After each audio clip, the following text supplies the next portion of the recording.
Digital মুদ্রা বা ক্রিপ্টোকারেন্সির জগতে ইতিহাস তৈরি করে বিটকয়েনের দাম সর্বকালের সর্বোচ্চ পর্যায়ে পৌঁছেছে।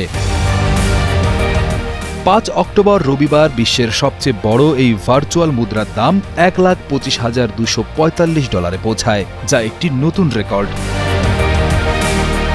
বাংলাদেশি টাকায় এর পরিমাণ $১,৫২,৪৫,০০০ টাকা। এর আগে গত অগস্ট মাসের মাঝামাঝি সময়ে এর সর্বোচ্চ দাম ছিল $১,২৪,৪৮০। বিটকয়েন হল এক ধরনের ডিজিটাল বা ভার্চুয়াল মুদ্রা, যা কোনো দেশের কেন্দ্রীয় ব্যাংক তৈরি করে না। এটি ইন্টারনেটের মাধ্যমে কম্পিউটার নেটওয়ার্ক ব্যবহার করে লেনদেন করা হয় এবং এর মূল্য বিশ্বজুড়ে চাহিদা ও যোগানের উপর নির্ভর করে। সাধারণত শক্তিশালী কম্পিউটার ব্যবহার করে নতুন বিটকয়েন তৈরি করা হয়। বিভিন্ন ক্রিপ্টো এক্সচেঞ্জ যেমন বাইন্যান্স, কয়েনবেজ থেকে কেনা যায় এবং কেউ পেমেন্ট হিসেবে দিলে তা গ্রহণ করা যায়।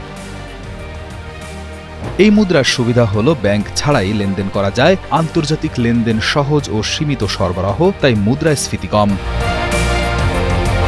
বিটকয়েনের অসুবিধাও কম নয়, এর দাম খুব দ্রুত ওঠানামা করে। কিছু দেশে এটি অবৈধ ঘোষিত এবং ভুল ঠিকানায় পাঠালে টাকা ফেরত পাওয়া যায় না।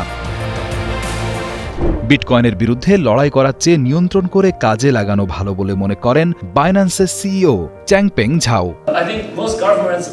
আমি মনে করি বেশিরভাগ সরকার এখন বুঝতে পেরেছে বিটকয়েনকে গ্রহণ করা হবেই।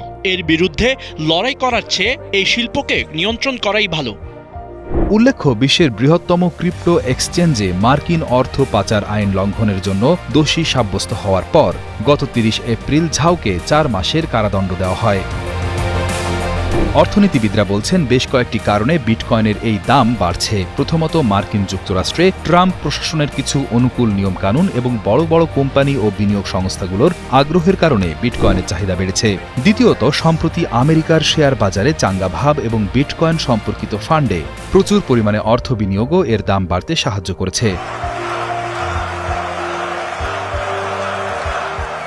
এর পাশাপাশি সম্প্রতি মার্কিন ডলারের মূল্য কিছুটা দুর্বল হয়ে পড়েছে। সাধারণত ডলারের দাম কমলে বিশ্বের অনেক বিনিয়োগকারী তাদের অর্থ ডলারের পরিবর্তে স্বর্ণ বা বিটকয়েনের মতো সম্পদে বিনিয়োগ করতে পছন্দ করেন, যা বিটকয়েনের দাম বৃদ্ধিতে আরও একটি কারণ হিসেবে কাজ করছে।